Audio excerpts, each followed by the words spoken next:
Good evening and welcome to the Tuesday, August 24th, 2021 meeting of the Ashland Zoning Board of Appeals. In accordance with the requirements of the open meeting law, please be advised that this meeting is being recorded and broadcast by WACA.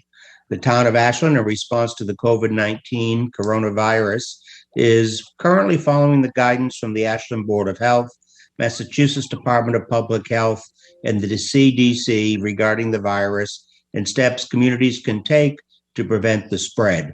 In accordance with the governor's order suspending certain provisions of the open meeting law, General Laws, Chapter 30A, Section 20, all public meetings are being conducted remotely. And to participate remotely from a computer, please use the link provided in the agenda, or by phone, you can call the telephone number also listed in the agenda. First order of business will be to call the meeting to order and take a roll call. I, John Trefethen, am present. Hi, Brian Forrestall, I'm present. Hi, Chuck Green, I'm present. Bryce Stewart Siegel, I'm present. Okay, it looks like Nathan did not sign in. Okay, we have three continued items on the agenda this evening. They were all public hearings that opened at our last meeting on August 10th and were continued until this evening. The first order, continued public hearing, is a special permit request at 511 Main Street here in Ashland, obviously. And I'll read the meeting notice. The Ashland Zoning Board of Appeals will hold and open a public hearing on Tuesday, August 10th, 2021 to hear the petition of Joseph and Elaine Donovan requesting a special permit per Chapter 40A, Section 10 of the Massachusetts Zoning Act, in Chapter 282, Sections 3.3, Non-Conforming Uses and Structures, and 9.3, Special Permits of the Ashland bylaws to allow for the construction of an addition on a pre-existing non-conforming structure which encroaches on the side yard setback. The property in question is located at 511 Main Street, Assessors Map 20, Lot 248, in the Residential B zoning district. Parties wishing to be heard on this matter should appear at the time and place indicated above. At the time of the last hearing, the first hearing date, the applicant presented their application. We heard from an abutting neighbor, and the board discussed the matter and directed, or asked, I should say, not directed, but asked Peter Matchik, a town planner, to write a draft decision granting the special permit. Peter has done that and has provided everyone with a copy of the draft decision. At the time, we continued the public hearing to tonight. Sitting on the public hearing at that time were Brian Forrestall, Nathan Band, and myself, the three members of the board. Nathan did not answer the roll call this evening. I will just double check to make sure. Nathan, are you present at the meeting tonight? He is not, so that we have to choose someone to replace Nathan as a voting member of the for the committee. We have two associate members who are present. Chuck Green and Stuart Siegel. Chuck, you were present at the public hearing on August 10th, were you not? I was, yes. And Stu, were you present? Yes, sir. Well, typically what we have sort of traditionally done is when an associate member has to step in and become a voting member for a hearing decision, we rotate that among the associate members. And if memory serves me correct, the last time an associate member had to step in, Stu, you were the associate member that did so and voted. Is that correct? Yes, sir. Well, Chuck, that would mean it is your turn if you would like to fulfill that role. Yeah, no problem. Okay, excellent. Well, as I said, the matter was continued until tonight for us to consider the draft decision that we asked Peter to draft.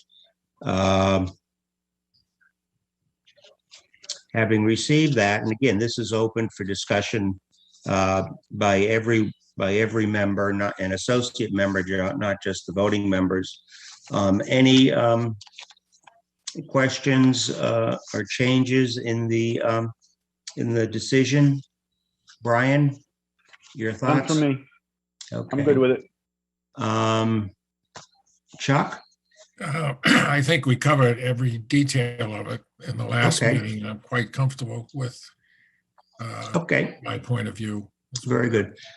Stu, I noticed that in the draft decision, you were listed as someone who was going to sign it, but that's not going to be the case. It would be changed to Chuck, correct? Correct, Okay. sir. Yeah, Brian, Peter, you'll make that notice, Yes, I'll take that care of change? it. Yep. I had a discussion with Peter earlier today about the draft decision, and I did have two proposed changes that I would bring out for consideration by Brian and Chuck. The first one is in the facts and evidence section after the sentence which concludes "and the board heard public comment." I think we should add language along the lines of testimony was also offered by the adjacent property owner who spoke in favor of the application, just so that the record is clear that there was no opposition from the abutting landowner. And then under the findings by the board in paragraph A, in line 6, I believe the word fits should be finds, so that it reads, the board finds the proposed addition shall not be more detrimental than the existing setback. Any thoughts on those proposed changes or any objection to either of them? No objection. Can you just say the first one again, John? Yeah, I didn't write it out, but it was just, it would be after, and the board heard public comment, and it would say, testimony was also offered by the adjacent property owner who spoke in favor of the application. I recall the gentleman who lives next door to the Donovans happened to actually be in their house at the time, and he did come up before the cameras and did say he had no opposition to the application. And I just think for the purposes of the record, and perhaps in the future, if we're presented with similar types of applications, I think it's helpful to have on the record that the abutter did not object to the application. If I may, would it be more clear to say that there was no objection to it rather than one person said they were for it? That's fine, but again, I wanted to. Okay, no, that would be fine. Okay, Peter, why don't we, Chuck, is that all right? We change it Oh, just sure, to, that's fine. and the board heard public comment and there was no objection presented, or words to that effect. Is that all right, Brian? That sounds good to me. Yeah, Okay. thanks. And Peter, you have that? Okay, that was a thumbs up for the record. Then, is there a motion to close the public hearing so we can go into, I guess, deliberation and vote? I move we close the public hearing. And I is there, second all in favor? Aye, John Aye. Trefethan, vote in favor. Aye, Brian Forrestall, I'm in favor. I, Chuck Green, vote in favor. I, Stuart Siegel, vote in favor too. Okay, now, is there a motion to approve the decision as amended in accordance with our discussion this evening? We accept the draft as amended. I second the motion. I, John Trefethan, vote in favor. Aye, Brian Forrestall, vote in favor. And I, Chuck Green, vote in favor. Very good. Thank you. Peter, when do you think the draft, the decision would be available for the board to sign? The draft will be ready by tomorrow morning. I would say give me till midday tomorrow morning. I will make the edits and it will be up on the second floor. It'll be in the second floor department for everyone's signature, ready for everyone's signature. Okay, very good. And I will let Rosalie Porter know that you three gentlemen will be coming in to sign the document. Obviously, Emma is not in the office at this current time, so either I'll be there or Rosalie will have the decision on the front desk. Very good. Thank you. Mr. and Mrs. Donovan, the special permit has been granted. The process is the three members of the board that voted to approve the application have to sign the decision. The decision is then filed with the town clerk, and there is a 20-day period that has to transpire when anyone can appeal if they wish to appeal. But after that 20-day period, the special permit goes into effect. And if you do have any questions, you can certainly contact Peter in the planning department, and he can explain the process any further and answer questions. But you are all set for this evening. As you said. Thank you very much. You're welcome. Good luck now. Thank you. Okay, moving on to our second continued public hearing.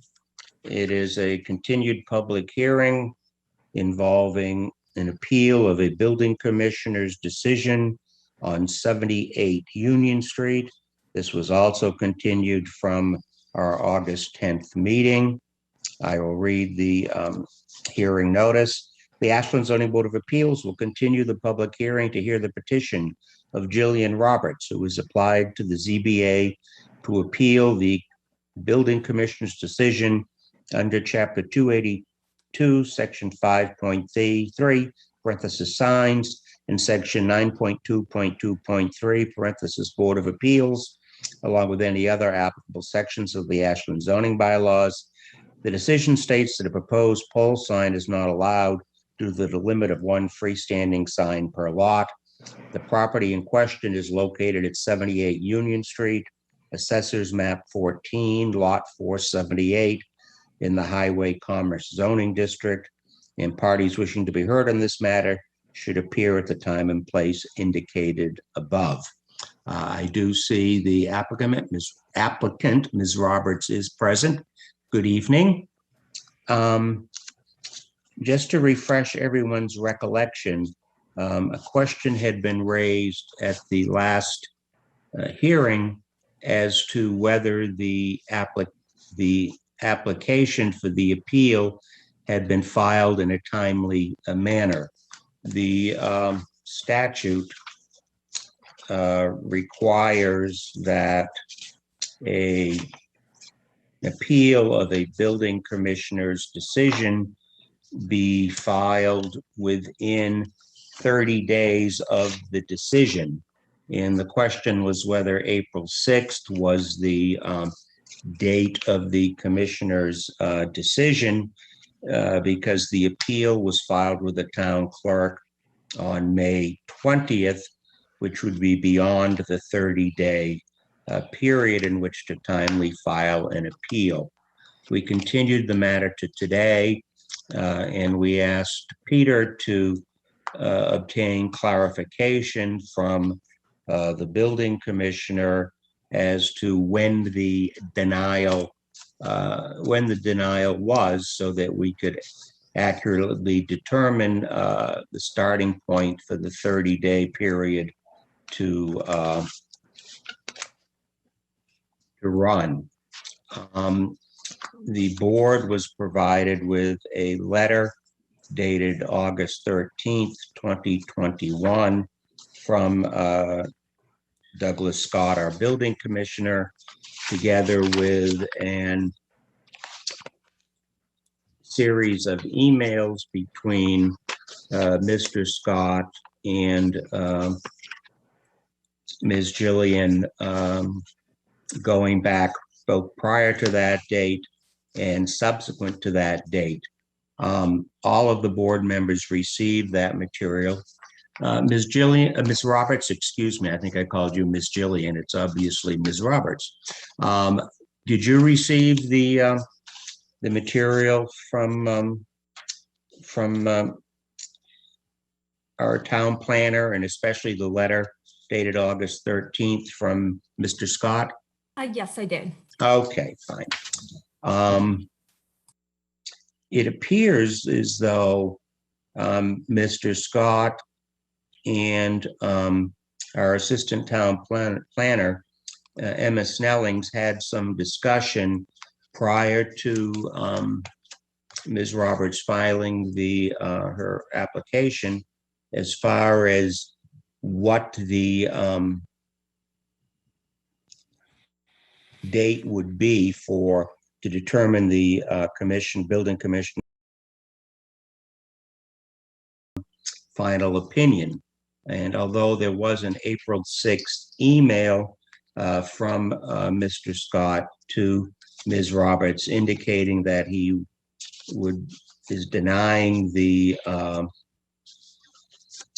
request, there was also subsequent emails between Ms. Roberts and Mr. Scott, and Mr. Scott and decided that the final email to Ms. Roberts would be the final date to be used for the 30-day clock to start. And the date of the final email, as I see it, is April 22nd. And the appeal, excuse me, my cat is making a contribution here. Ms. Roberts filed the application with the appeal with the town clerk on May 20th, which would be 28 days after the date of the final determination, as I calculated. So it would appear that it would be a properly filed appeal.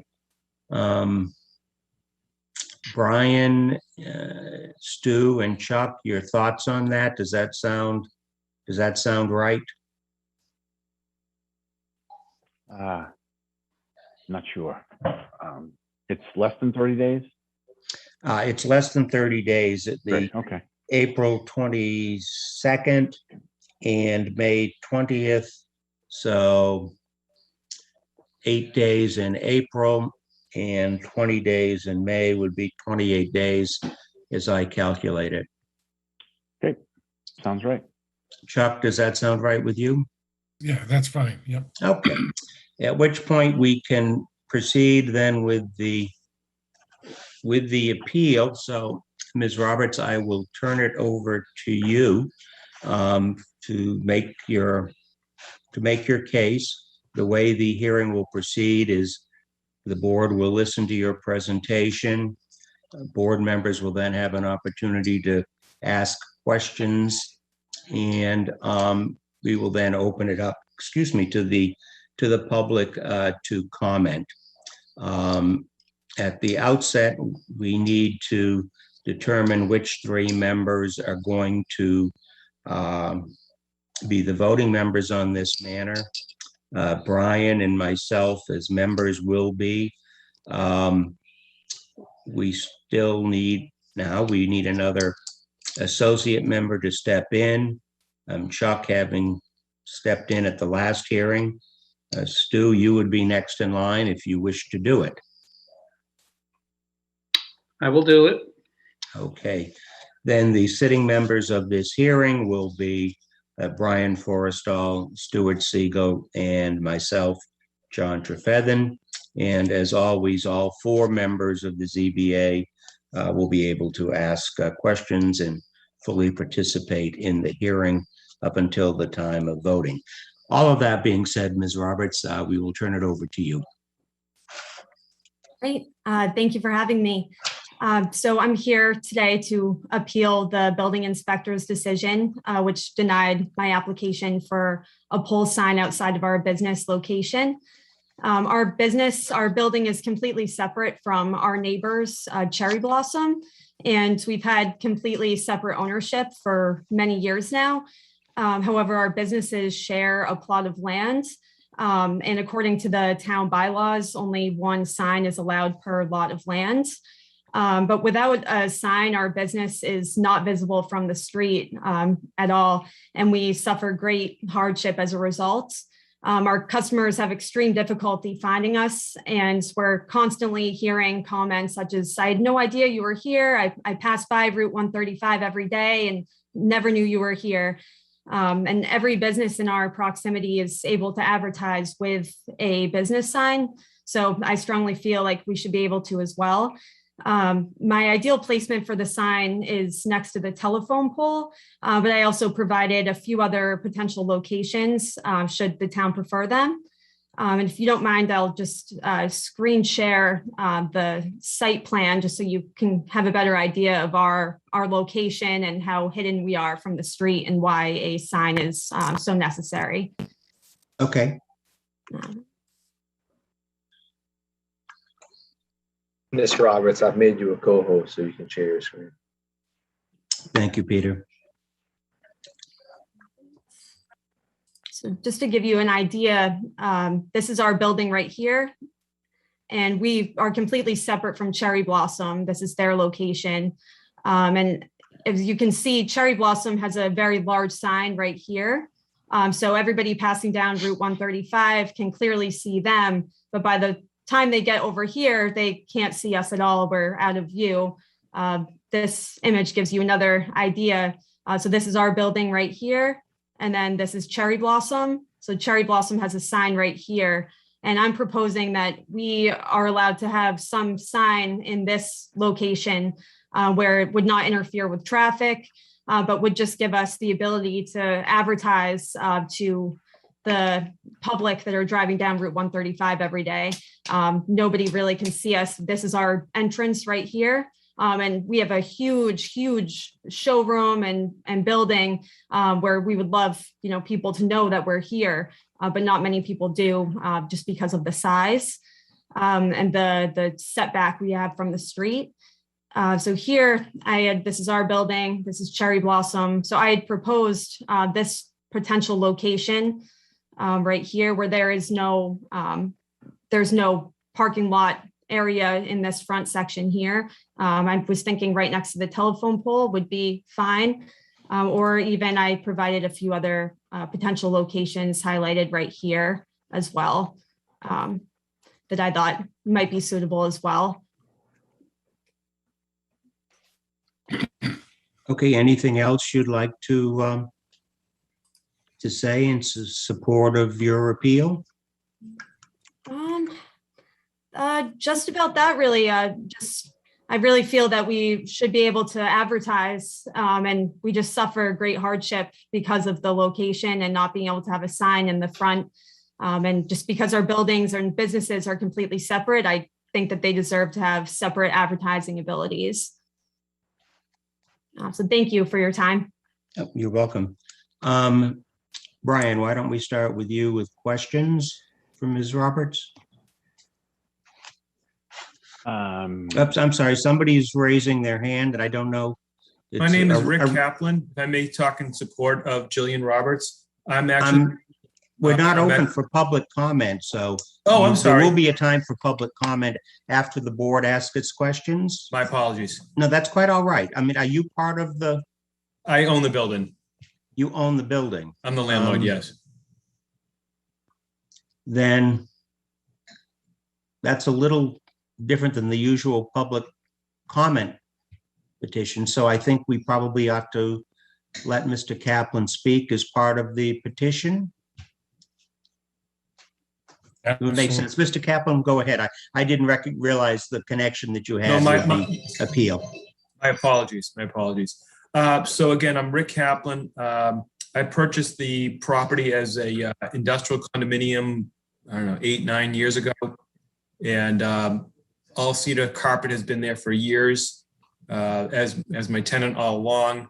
I do agree with Ms. Roberts. It would seem to always be a hardship for them. They work with a lot of contractors, but they also try to get business from retail business, walk by business all the time. Where the front door is, although there is some glass entry, it's set so far back from the main road that you can't see it unless you literally stop at the property. So Cherry Blossoms has a large sign, and my opportunity to buy it was strictly as an industrial condominium. It was not a freestanding building or whatever you may call it. Because it really is built as two different buildings. One is a brick block building, which is a Chinese restaurant. And then the building that all cedar carpet is in is a metal building. Although they do share one wall, it really is two separate buildings on one legal lot. So I do agree wholeheartedly with Ms. Roberts that it does seem that it is on a location that should have the same benefits as all the other businesses in the area. And I just want to make myself available if anybody had any questions for myself. So thank you. Brian, questions for Yeah, either Mr. Ms. Roberts or Mr. Kaplan? Mr. Kaplan, you own both pieces of this property? No. You own No, the building? that's Correct. opposite. I bought it from, I'm drawing a blank on her name, Rose something or another. And she sold the front piece to the Amy who owns the Chinese restaurant. And then I bought the back building as an investment, knowing all cedar, knowing the company. So no, I do not own the front building, never have. Thank you.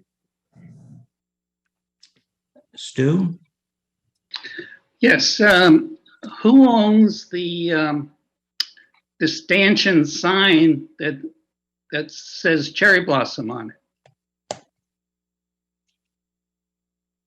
I guess I'd have to look at the condominium documents, but that was always part of Cherry Blossom. That is their part of their condo as far as I'm aware. I see.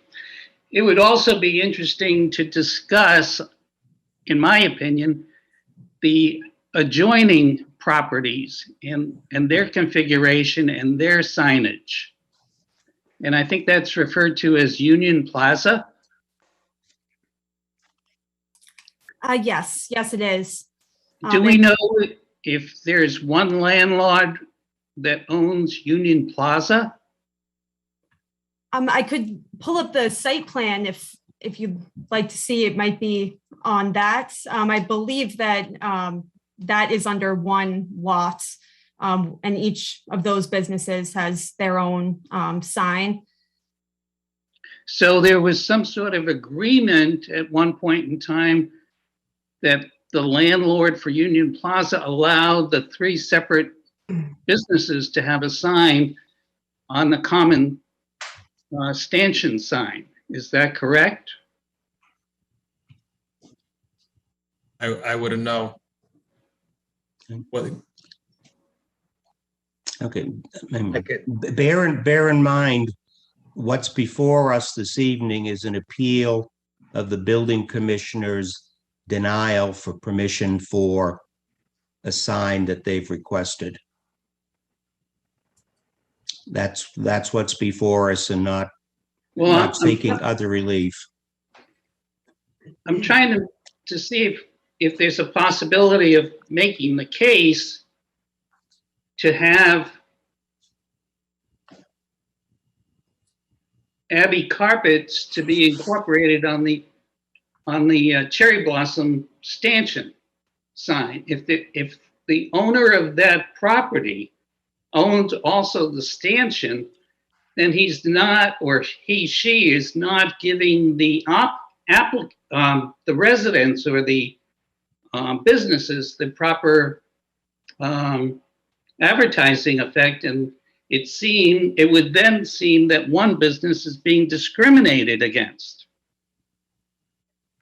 Well, but my understanding from what both Ms. Roberts and Mr. Kaplan said, the adjacent sort of shopping center is owned by a totally different entity than either Cherry Blossom or. I understand that, but you have to take into consideration, at least in my mind, that here's a situation where you have three separate businesses and they share a sign. We're trying to get to a point where Cherry Blossom and Abbey Carpets might be in that same position to share a sign. That's an interesting idea. In my thought, again, I'm not an attorney, but next door, they're sharing a sign, but the whole property is owned by one person, or that property is owned by one person. This property is a condominium. So I own the back building, and Amy owns the front building along with her signage. But I think we have to get down to the point, who owns the land? The condominium associate. Mr. Siegel, you're asking a legal question, which I can't answer, but it's owned by the condominium. That's like the any residential condominium. They would have a sign for the front of their entrance. No one owns the land. The condominium association owns the land. Well, I think we have to get to the point of finding out who owns the land, because you just said the three businesses next to you, there's one owner of the land, and they have three separate signs on a common stanchion sign. Well, you're almost in the same situation where whoever owns that land, if it's not you and it's someone else, I would think that the person has to give, or should act as an adult and give the business that's on that land the opportunity to advertise on that sign.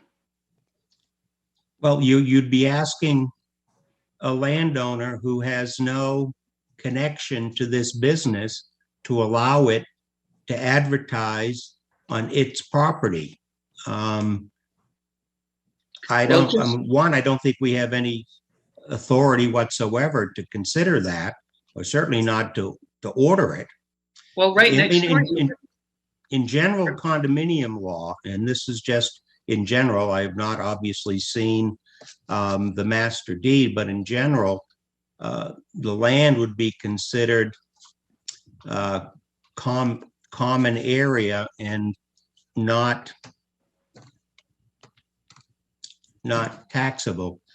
Mr. Kaplan, do you pay real estate taxes and the owner of the Cherry Blossom condominium pay separate real estate taxes? Do you know? Correct.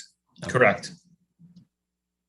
I think the issue that's before us is what the building commissioner was asked to do and what he is allowed to do under the zoning bylaws.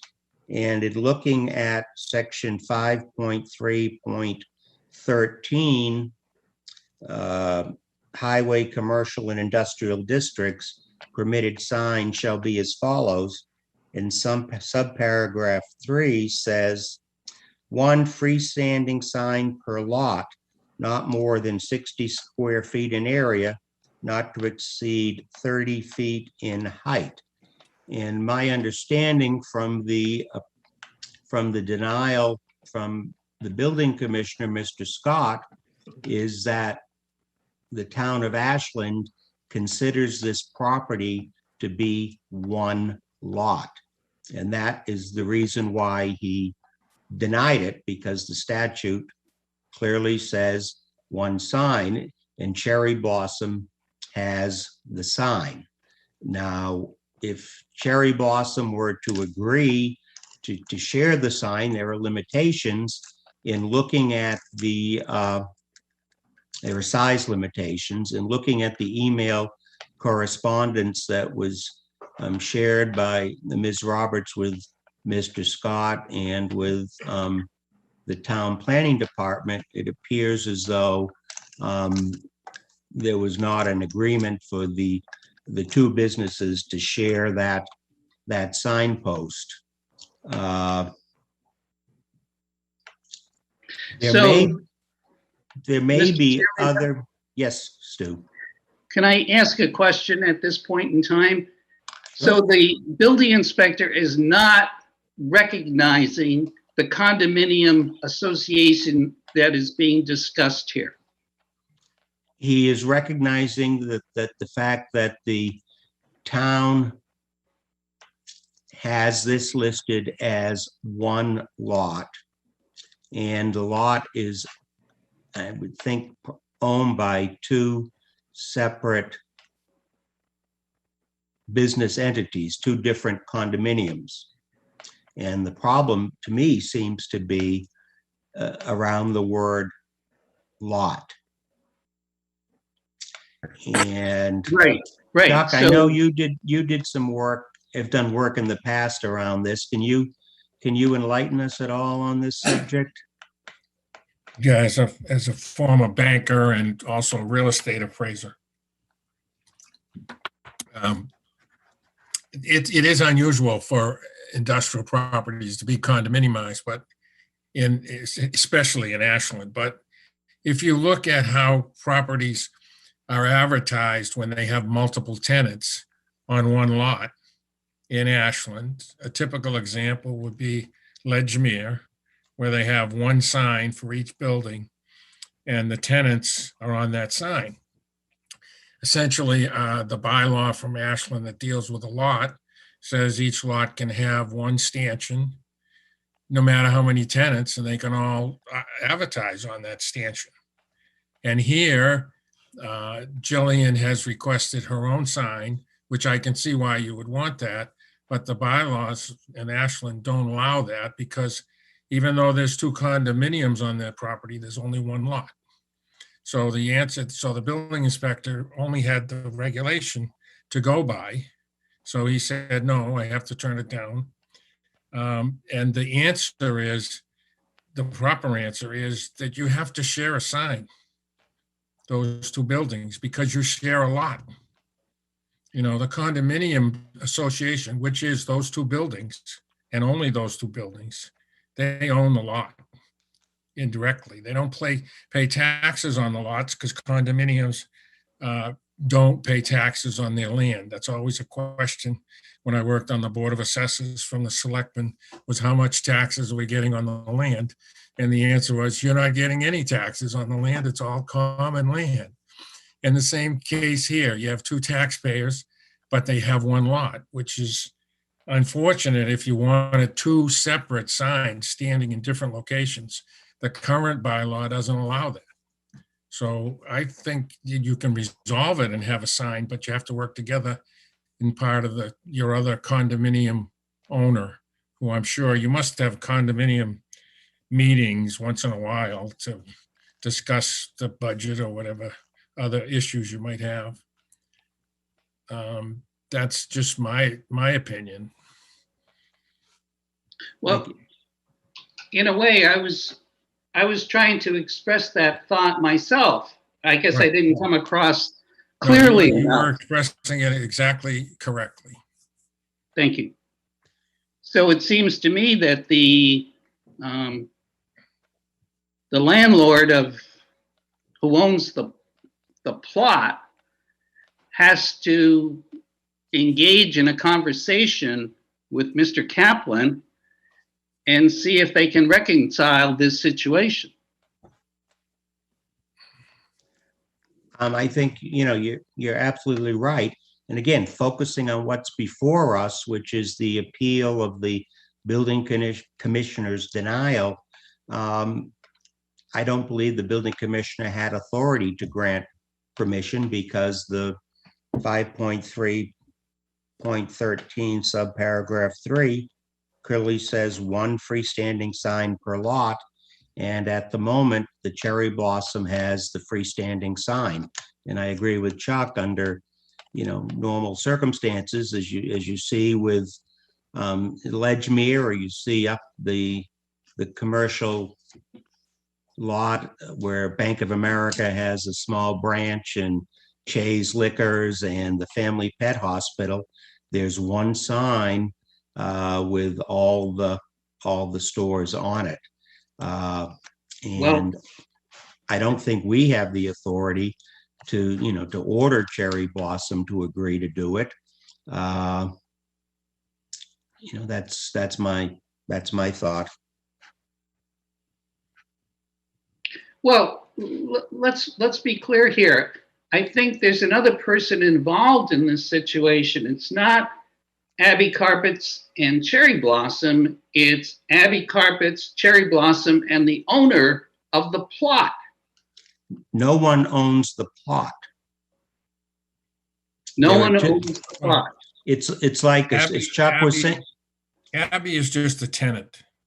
yeah, Rick owns that condominium, correct? Abby pays rent. Okay, so really, Rick is coming to the building inspector saying, I want a sign for this property, because they're the owner of that property. Right, and the problem is, when I bought the property in front, the building in front, and I know they are this, they had their own sign, and she does not want to share the sign. It's their sign. They own it legally, and they have the right, just like they own their condo. That sign was assigned as part of their condo. So I believe, Jillian, we're coming to the board asking for permission to put up a second sign or on the lot, which we own just the. That is a quandary, because it was existing before. Before Abbey Carpet wanted a sign. Now, but the reality is, if they had simultaneously opened businesses there, they would be sharing a sign. Now, probably yes. Again, I'm going to say that what's before us is an appeal of the building commissioner's denial. And under the zoning bylaws, the building commissioner does not have authority to grant a second sign, because the bylaws very clearly say one sign. Now, there may be other avenues, and I'm not suggesting that there are, but there may be other means for you to file for relief to obtain a second sign. And again, I'm not sure that there are, but the matter before us is strictly limited to the appeal of the building commissioner's denial of your request for a sign. And as I read the bylaws, and I think hearing what Chuck is saying, the bylaws clearly say that there can only be one sign. And the problem is, it's a very unusual situation to have one lot, but two totally different, business owners on it. But I don't see how we don't uphold the building commissioner's decision. And again, that's not to say that there may not be another means for the applicant to seek relief before the ZBA, but it would not be by way of an appeal of the building commissioner's denial. It would be the filing of some other means, and we're not in the business of telling you what that is, because it's a legal decision to know whether or not there is such a mechanism that might be available. But the appeal of the building commissioner, in my opinion, the appeal of the building commissioner's denial has to be denied.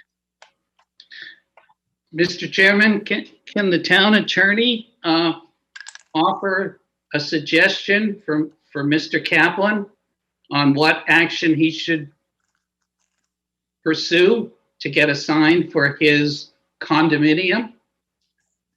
I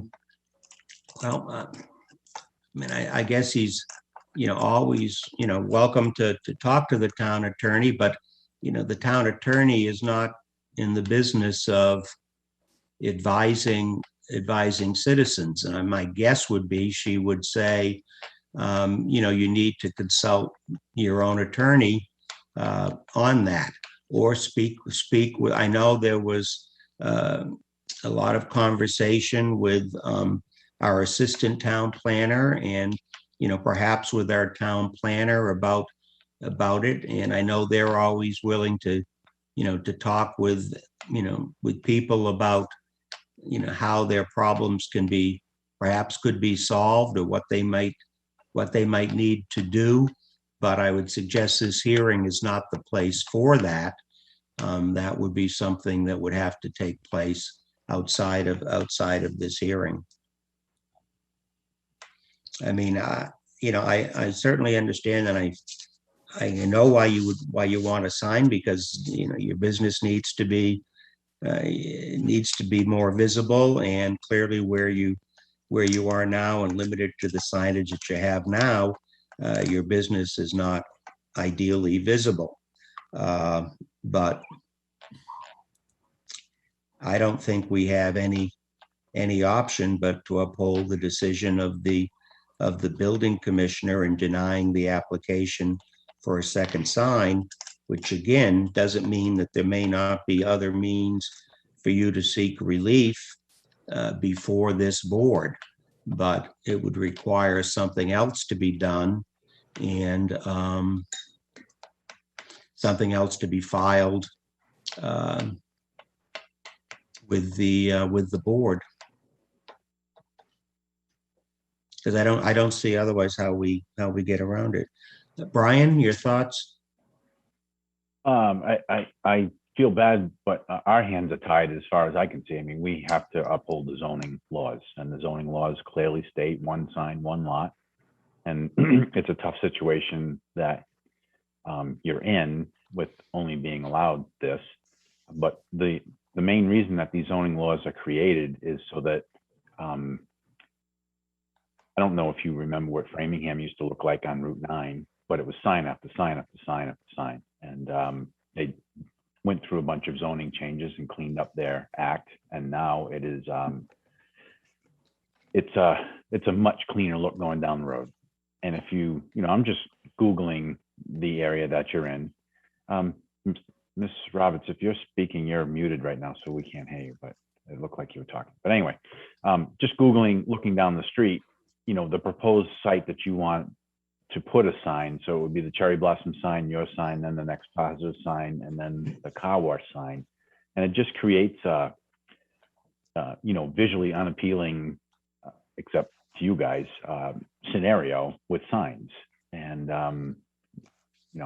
I don't see a way for the zoning board to get around this. I believe you have options legally somehow with the board of directors of your condo association. And I think that's probably the direction that you should head. Yeah. I'm not a lawyer, but that's just my take. If I may ask this board one more question. Certainly. If we did get permission, myself, Ms. Roberts, as my tenant, to add another sign on the, I consider the sign with cherry blossom is the two posts in the ground. And if I put a sign between those existing posts, I guess that's considered one sign then. Is that what your suggestion is, if she would allow me to do that? That way there's no new in the ground post, but it'd be another sign on on those existing posts?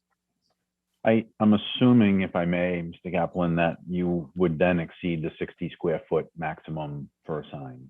Yeah. If you did that. I noticed that there is a small Abbey carpet sign hanging off the bottom of the cherry blossom sign, which is hardly noticeable, at least in the Google photos that I'm looking at. So if you came back to this board with an appeal to be slightly larger than the 60-foot maximum on the same side, it would be another approach. I'm not sure what we could do then. I think, I don't know. I mean, I think you would have to go before the building inspector and present those plans and obtain a ruling from the building inspector and how those things are considered, but. Mr. Chairman, Yes, could we go back to the photographs that Ms. Roberts showed us? And I'm looking at the square footage of Abbey carpet and the square footage of cherry blossom. And if we allocate signage based on a percentage of what that is, this thing would turn around and Abbey carpet would become the major signage on that stanchion sign based on the percentage of the condominium that they have. Well, that is a discussion between two private property owners and not something that the ZBA has any authority over. Okay, I will be quiet.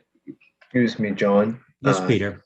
I just noticed Miss Jillian Roberts had her hand raised for a few minutes. Oh, okay. Jillian, I'm sorry. would you She like needs step to forward? unmute herself.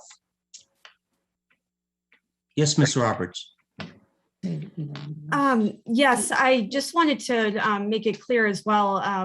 A few years ago, I did get approval to have this sign put up. At the time, we decided not to go forward with it for some other reasons, but this was previously approved to have a second pole sign put up. And also, I just want to make it clear as well, I did originally discuss whether this would be a appeal to get a special permit or a variance. And I was informed that it didn't qualify for either of those and that it had to be the appeal of a building inspector's decision. And just regardless of the decision today, I would just appreciate some guidance moving forward, just of what other options that we could have, such as, like Rick and had mentioned, putting up a sign onto the cherry blossoms existing sign. We don't have that small one that I believe Brian had mentioned underneath the cherry blossom sign. That one fell off a few months ago, and it was so tiny in comparison to the cherry blossom sign that it was, it did not make any difference. But yes, I just want to make those couple points. Thank you. Excuse me, Chairman. Yes. Just to jump in real quick, Miss Jillian Roberts, you did bring up a good point. I understand. Yes, you applied for a permit in the past, and Mr. Doug Scott is new to the town of Ashland within the last, I would say, 7 months. I call myself new, but I've been here for almost 2.5 years now. I do not recall any permit of this nature, and obviously there's a time to act on that permit.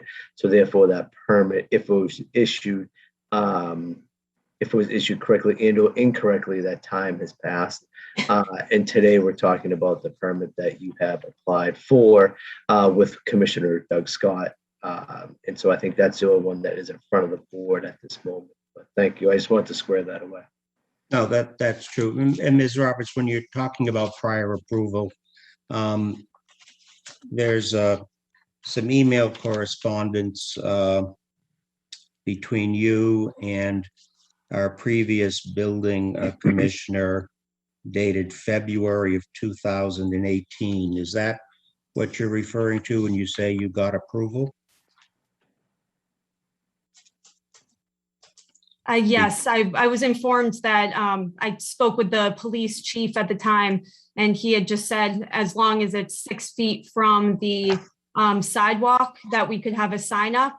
And at the time, we thought that the telephone pole that was there would block the sign, so we decided not to go forward with it at that time. But yes, that is what I was referencing. And Signorama in Framingham, they had actually come out and went to draw the pole posts in the sidewalk as well. So as far as I know, it because that Signorama had I had paid them to get the permit, and so they had informed me that it was all set to go, and they even came out to draw the posts for the sign. Okay. Peter, is there any reference in the planning department's records of building permits being taken out for signs back in whenever? And I understand it's not what we're dealing with tonight, but I frankly don't quite understand how that would have been approved by the prior building commissioner, given there really isn't any change in the facts between what we're being presented with tonight and what was presented then. It would seem that they did not accurately apply the zoning bylaws. Yeah, no, I just as a response, Chairman, I have not seen that, and this is the first time that I'm hearing anything of the nature that a previous permit had been issued. I'm happy to go back and look into the building office records to see if there was anything. However, right now we have a building commissioner who's making that ruling. Mhm. Obviously, it's interpretation. I can't speak for the interpretation of the bylaw by a previous town building commissioner, but I think tonight we just have to focus on that. If the committee and the board would like me to go back and look at the any paperwork, and or if Ms. Roberts would like to submit any paperwork that was dealt with at the town, I'm happy to do so, and to come to to hopefully move this to a conclusion. Okay. Well, let me ask this. Let me just open this up for public comment. Is there anyone present who wishes to comment on this particular matter, the appeal of the building commissioner's denial? If so, please raise your hand, and Peter will recognize you and invite you into the meeting.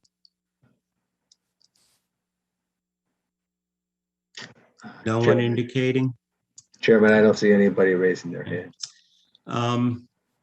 Okay, well, Brian and Stu and Chuck, I frankly don't see the need to go back and see what a prior building commissioner may have said.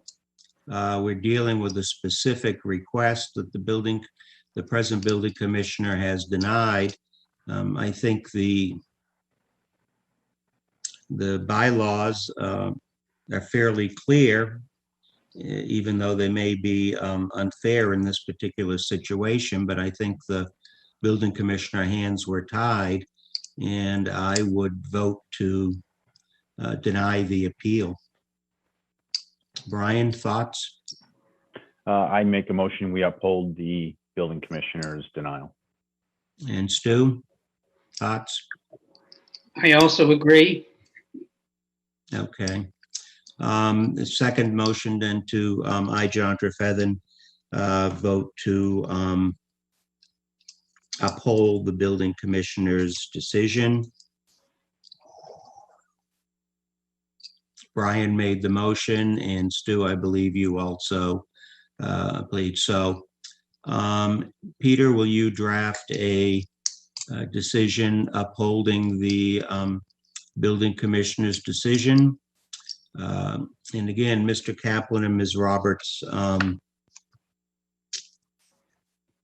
we understand your predicament, and as we indicated, there may be other avenues for you, but we are not in a position to give legal advice. So all I can say is good luck. My apologies. Thank you. Moving on. Thank you for your time. Thank you. You're welcome. You're welcome. Moving on to the third continued hearing. Again, this was a hearing opened on August 10th, and it's a special permit request for 43 Cutler Drive. I'll read the notice. The Ashland Zoning Board of Appeals will hold a public hearing on a continued public hearing on Tuesday, August 24th, to hear the petition of Catherine Cooper requesting a special permit per Chapter 40A, Section 9 of the Massachusetts Zoning Act, and Chapter 282, Sections 3.1, parenthesis, principal uses, close parenthesis, 3.2, parenthesis, accessory uses, and 9.3, parenthesis, special permits of the Ashland bylaws to allow for the operation of a dog grooming business. The property in question is located at 43 Cutler Drive, Assessors Map 10, Lot 46, in the RA zoning district. Parties wishing to be heard on this matter should appear at the time and place indicated above. You will recall that at the opening of the hearing on August 10th, the applicant presented its request and questions were asked. We took public by the board, we took public comment, and then the question arose whether or not the ZBA I guess had the authority to grant a special permit in this request for an accessory use. And we continued it until today to obtain further guidance from the building commissioner.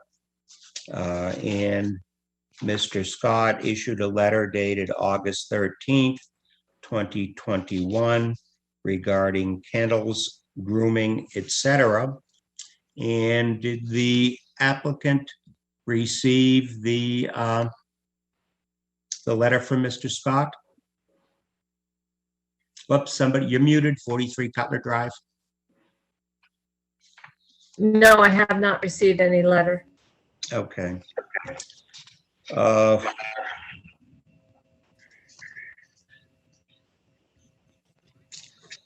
Well, it's a 1.5 page letter.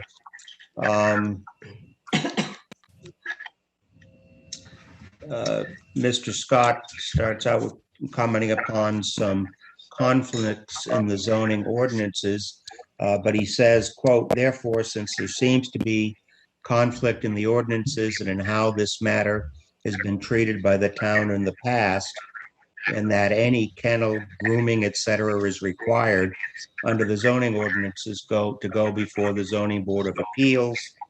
In keeping in this vein, and since if I outright denied this proposal to locate a grooming business is currently proposed, and they appealed it, they would end up before the zoning board anyway. I made the determination that they should be required to go before the Zoning Board of Appeals now. And basically that is his position, so that I guess you're in the right place. Again, sitting on this matter at the time was Brian Forrestall, Nathan Band, and myself. Nathan is not present this evening. We do have our 2 associate members present, Stuart Siegel and Chuck Green. And if we keep up with our rotation for associate members to step in, Chuck, you would be next in line if you're willing to serve as a sitting member on this matter. Yes, You're getting worked tonight. yes, double overtime. You'll get double the pay. Okay.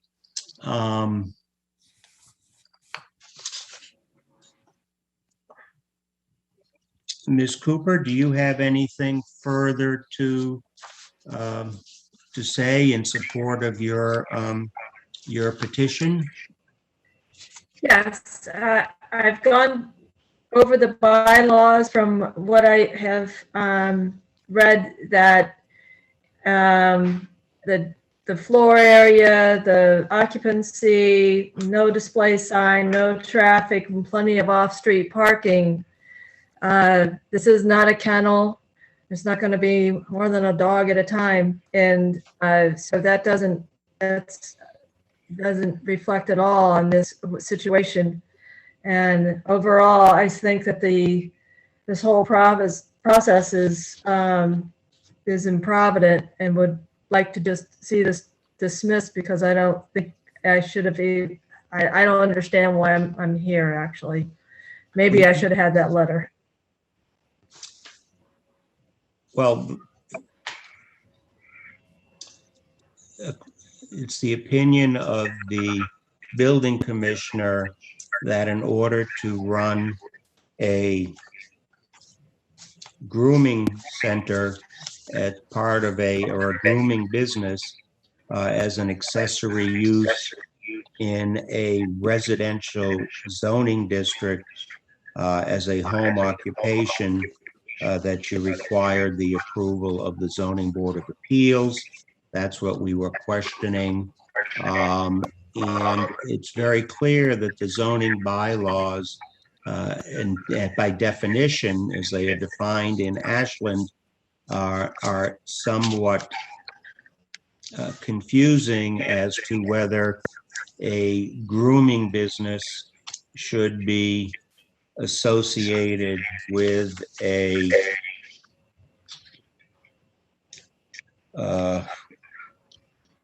kennel.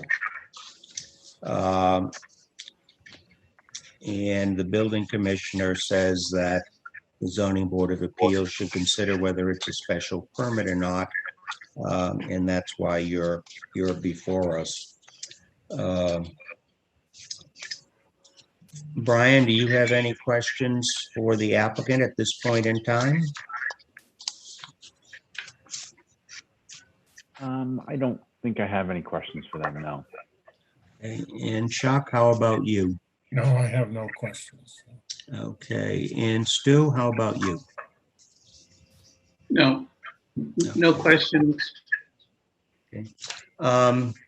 Ms. Cooper, I just have a couple of questions. If the board were to vote to grant the special permit to operate the business, we have the right to impose certain conditions. And obviously those conditions would include the conditions that are listed in section 3.2.3 of the zoning bylaw regarding home occupations, concerning size, a number of people outside of the premises working, parking, traffic, etc.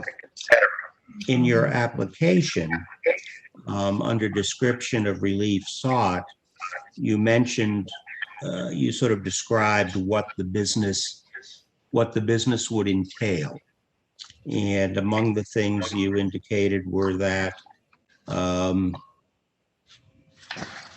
you'd be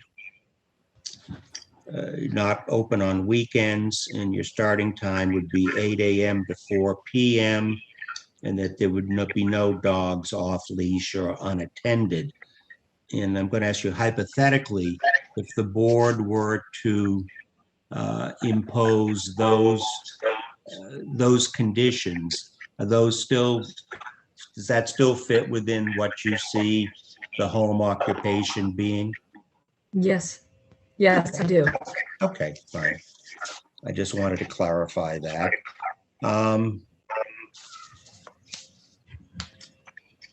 Okay, I have no other questions. Brian, no questions? Nope. And Chuck, no questions? Okay. I know we did have public comment last time. I will open the matter for public comment now. And if you do wish to comment, please raise your hand and Peter will allow you to enter. And I see Ms. Melanson has her hand raised. So Peter, if you could enter her into the meeting. Miss Susan Melanson, can you please step forward and state your address and your name for the public record? Sam Melanson at 55 Cutler Drive. And I brought a happy client today. Just for the written record, Yep. She's holding a dog that's behaving very well. For right now. He's a little puppy. So, yeah, basically, I applaud Nicole on taking this on. I mean, she's been coming into my home, pretty much having to bring everything with her every single time. And, I've often wondered why she just doesn't have a small business. But as we all know, especially in COVID, takes a lot of gumption to even go for it. In terms of the street, I mean, you're talking about, one client at a time. She doesn't have and doesn't plan to have, is my understanding, employees of any kind. There's not going to be 2 or 3 tables going at one time. It's a 1 dog per visit kind of thing. She lives a couple houses up the street. I mean, I'll walk up there, but other people, if they were driving it, we're talking 1 car in and out. There's absolutely no negative effect on this neighborhood in any way, shape, or form. I think it's a win-win if her parents are, in a tough spot because of the pandemic. Nicole's trying to get out on her own, being a small business owner. I applaud that. I think it's a win. I mean, you can put stipulations on it as far as, 1 client at a time or something like that, but I just don't understand how, possibly anybody could deny it, because it's just, she's a very sweet girl. They've been residents of Ashland for a very long time. I've been here since 2014. She's helped my daughter with her dog. She's helped the neighbor across the street. She's helped me, all carrying around all this equipment to do 1 dog at a time at their homes. So, I just think it would be easier on Nicole, and a win for the parents too. So, Okay. Thank you. Anyone else wish to comment on the matter? Peter, I don't see any hands being raised, so why don't we close public comment and open the matter for the board to discuss. Brian, your thoughts? It's another one of those, it's still against the rules. I understand the impact would be basically nil. But if I'm reading the rules correctly, that it doesn't fit the bill to do this in their home. Am I reading it wrong, or? I think you are, Brian. Am I? Okay, good. As Mr. Scott, the building commissioner, said in his letter, the Ashland bylaws are somewhat confusing in this respect, but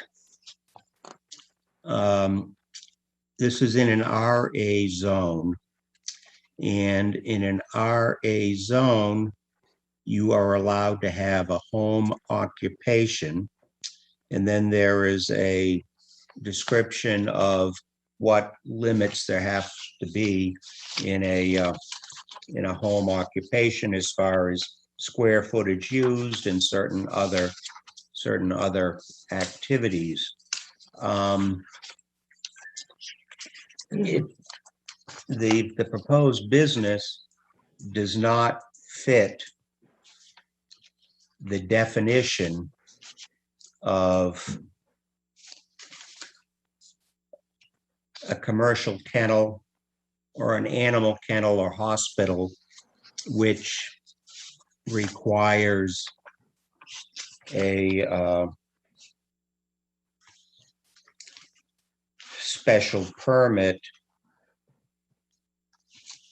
under commercial uses when it's a principal use, because what we have is an accessory use. Oh, okay, then I stand corrected. That's great.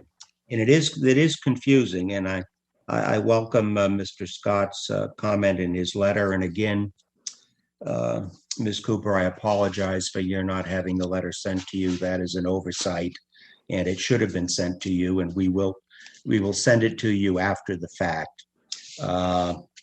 I take responsibility for that, John. But that I know, but I wasn't going to throw you under the bus, Peter. Sure, But I'll thank you throw very much myself. for stepping forward.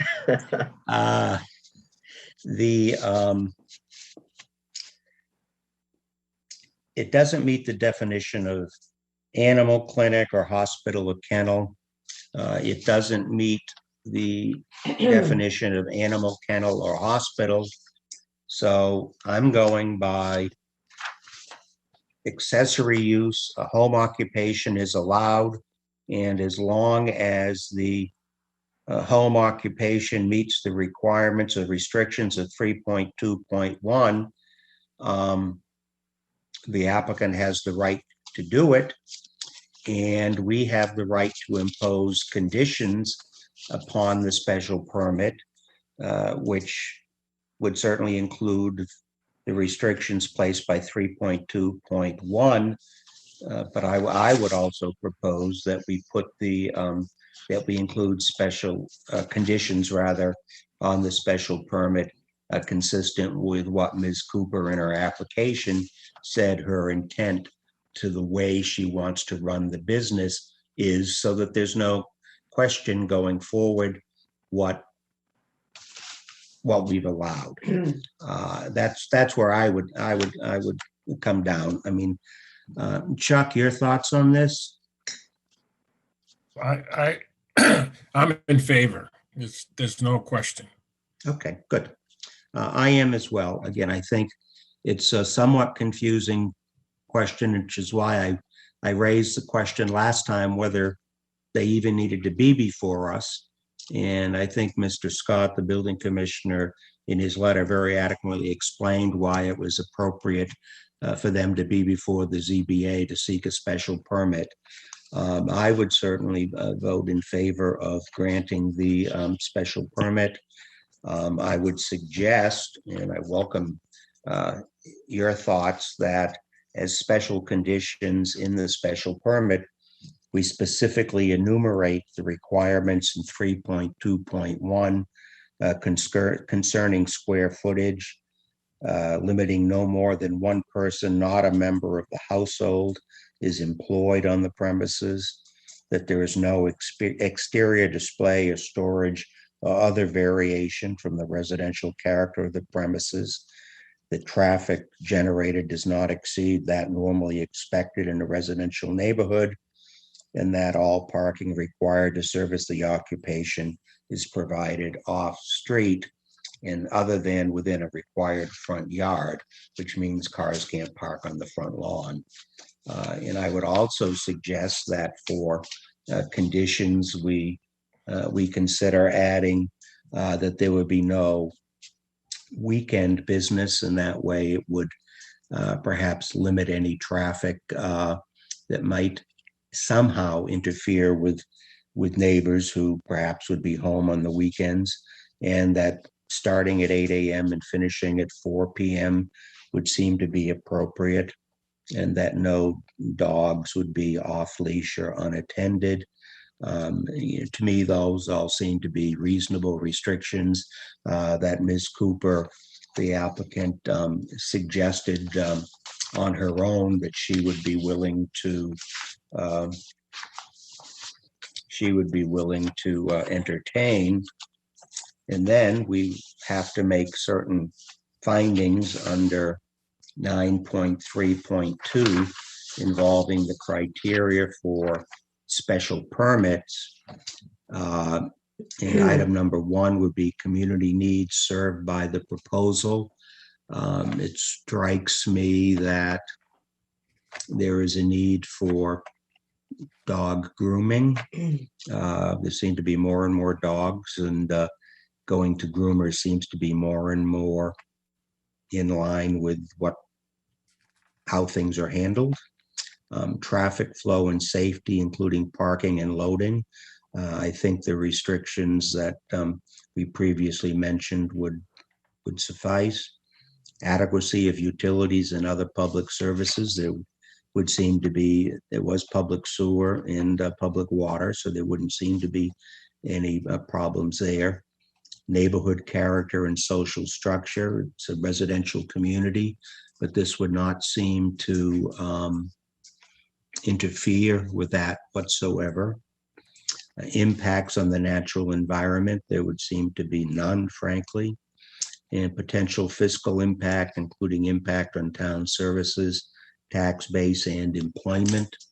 Well, there may be one self-employed person added to in Ashland, but there wouldn't seem to be much other effect on that. So it would seem as though the application, the special permit, would certainly meet all of those requirements. Brian, any thoughts on the 9.3.2 criteria?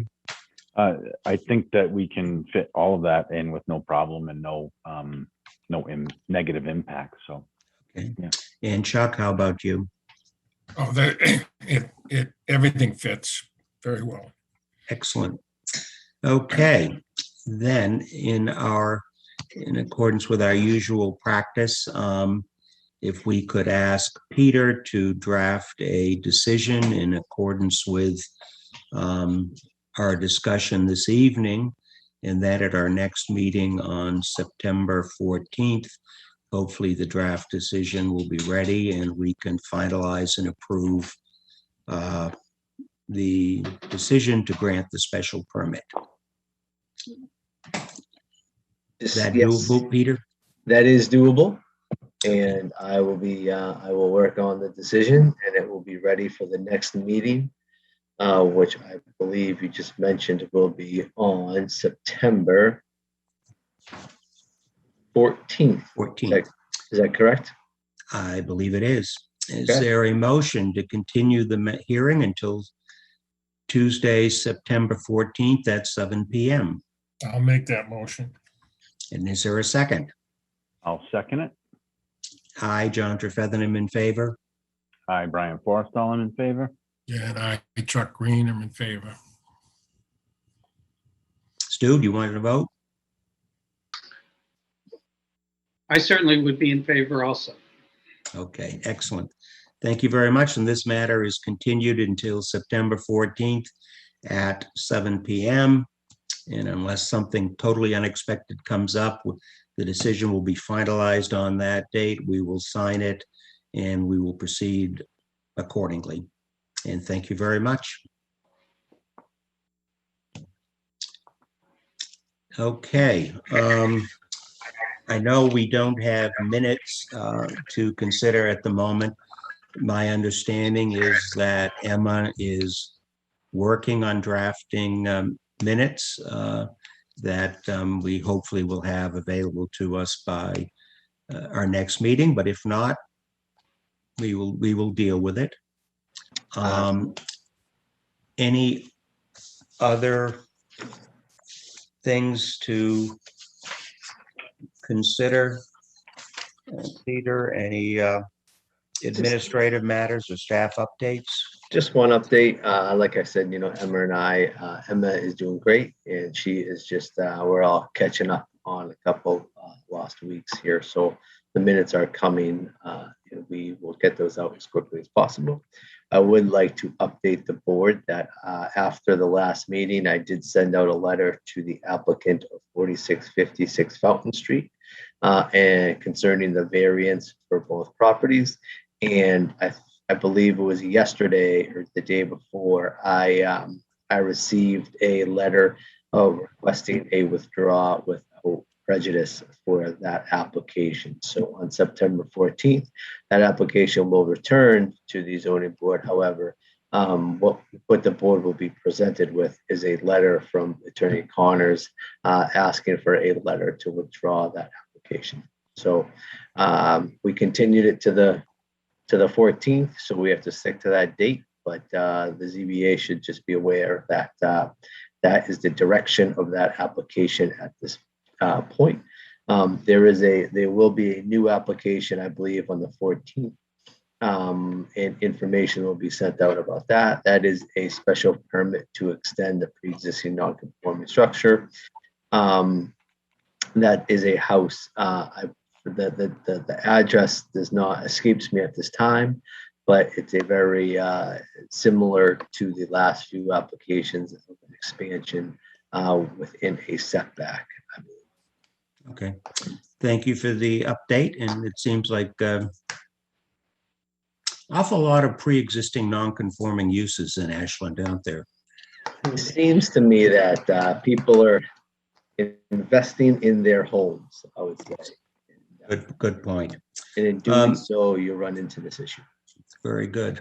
Well, if there is nothing else on the agenda, then I guess a motion to adjourn. I had a quick question for Peter. Peter, is that information online anywhere? The latest non-conforming? I did not see it when I looked earlier today. I got an email from stating the date and time of a proceeding, but I didn't see anything online. You know what? Not yet, Brian. I'm still learning, teaching myself how to post all information online. Gotcha. So I can add documents. I am just to create a new one. So that is something that I will be asking Emma to do, as she's been kind of coming back online and helping out. So it will be up momentarily. And good. Did I hear a motion to adjourn? So moved. Is there a second? I, John Trefethen, vote to adjourn. I, Brian Forrest, I'll vote to adjourn. I, Chuck Green, vote to adjourn. I, Stuart Siegel, vote to adjourn. Thank you very much, everybody. Have a good evening. See you on September 14th. Good night. Happy Labor Day. Yes. Thanks. Thank you.